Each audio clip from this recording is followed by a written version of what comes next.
You know, some secrets, they don't just stay buried. They seep into the soil, and they wait. Picture this. It's July 1942, off the remote Scottish coast. The air over Gruinard Island is thick with this expectant stillness. 80 sheep are tethered across the heather and rock, their nervous calls echoing into a silent sky. They're the unwitting subjects of an experiment, waiting for a verdict from a small bomb mounted on a crude wooden gallows. A device that doesn't promise a big explosion, but something much more patient and way more insidious. With a muted crack, the device goes off. A brownish, almost harmless-looking cloud detaches from its origin, just drifting on the Atlantic breeze toward the animals. This is a quiet, almost gentle, sign of a new kind of warfare. One that's not designed to shatter cities, but to poison them from within, for generations. And within days, every single one of those 80 sheep was dead. The experiment was, well, a horrifying success. It proved what declassified British files would later confirm, that a biological agent could achieve a kind of permanent destruction, a toxic echo in the land that even high explosives could never hope to match. The full story of what happened on Gruinard Island remained locked away for decades, a secret buried deep in government archives. Welcome to Inside History HD. Together, we will peel back the layers of narratives long locked away in the archives of history. The detonation of that bomb in 1942 was a state secret, a wartime measure meant for an enemy across the sea, something that was eventually abandoned and deliberately forgotten. And yet the toxic echo of that single act, well, it wouldn't remain contained. 40 years later, it would resurface, not as a weapon of war, but as the tool of a shadowy group of protesters whose act of bioterrorism would force a modern government to finally confront the poisonous legacy of its past. Okay, so how did we get here?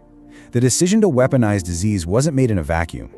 To really understand how Great Britain, standing against the tide of Nazi expansion, could venture into this dark territory, you first have to understand the strategic desperation of the early 1940s.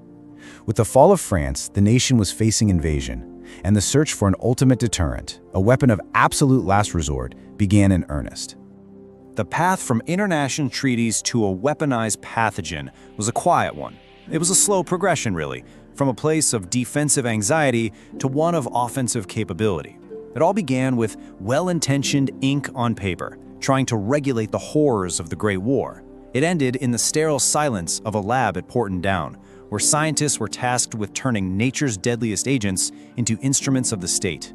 At the heart of this whole arms race was a paradox, and it was enshrined in the 1925 Geneva Protocol. As the journal Frontiers in Microbiology makes clear, the treaty basically became little more than a no-first-use agreement. It created this dangerous legal fiction, a framework where nations could publicly condemn biological warfare, while at the same time privately perfecting it, all under the guise of deterrence. And this policy of deterrence? That was the explicit justification for Britain's program. According to a now declassified 1944 memo from Winston Churchill himself, the entire endeavor was framed not as an act of aggression, but as a necessary evil. The power to retaliate in kind was seen as the only guarantee that these kinds of weapons would never be used at all. Now, while that aerosolized anthrax bomb was one devastating concept, Britain's most advanced and frankly most industrialized biowarfare plan targeted something else entirely, the very foundation of the German state, its food supply. And the plan was given this deceptively benign code name, Operation Vegetarian. The logic was as simple as it was brutal. The idea was to airdrop millions of small anthrax-infected cakes made of linseed meal onto German pastures. This would trigger a cascading catastrophe. The cattle would eat the cakes, and then the German population would eat the infected cattle, leading to mass death, food shortages, and the total collapse of the home front. And I want to be clear, this was no theoretical exercise. As documented in the records of Porton Down, the production target was over 5 million individual cakes. To meet this staggering quota, the program became a full-scale industrial operation. They even contracted a London soap manufacturer, J&E Atkinson, to mass-produce the little squares of linseed meal all ready for infection. The plan was meticulously developed. Modified RAF bombers would conduct a single, rapid raid over northern German farmland. The drop was timed for summer, after the spring grass had been eaten, to make sure the cattle would be drawn to the cakes. From there, the bacterium would just do the rest, spreading invisibly through the nation's food chain. The Gruinard Island test, codenamed X-Space, was the crucial proof of concept for all of this. The strain of anthrax they used, according to PBS's American Experience, was a particularly nasty type called Vollum 14578. The results were unequivocal: a 100% mortality rate among those 80 test sheep, confirming the weapon's appalling efficiency. But here's the thing. Operation Vegetarian was never launched. The success of the Normandy landings made the scorched earth tactic unnecessary, and its 5 million deadly cakes were destroyed in an incinerator. But back on Gruinard Island, the secret couldn't be burned away. It had seeped into the soil, and it was just waiting. For decades, the island was a forbidden zone, totally quarantined and even removed from some maps. It was a silent, toxic monument. Then, in 1981, the silence was broken, and the past re-emerged with a direct threat to the British public. An unknown group calling itself the Dark Harvest Commandos declared it had landed on the island and retrieved contaminated soil. A sealed package was left at the Porton Down military research facility, and sure enough, tests confirmed it contained anthrax bacilli. A second package was deposited in Blackpool, right at the site of the Conservative Party's annual conference. In a communique they sent to newspapers, the group's motive was made chillingly clear.